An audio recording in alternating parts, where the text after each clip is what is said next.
3 июня 2025 года посольством Туркменистана в Турецкой Республике были проведены спортивные мероприятия, посвященные Всемирному дню велосипеда, а также 30-летию постоянного нейтралитета Туркменистана. В мероприятиях приняли участие сотрудники дипмиссии, представители туркменской диаспоры, СМИ Турецкой Республики и студенческая молодежь. Мероприятие было проведено на специальной велодорожке на берегу озера Эймир близ Анкары.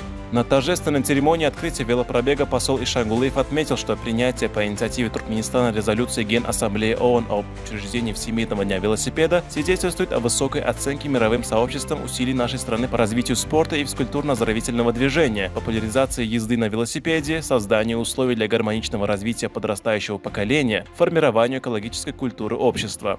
Участники велопробега высоко оценили международные усилия Туркменистана в этой области.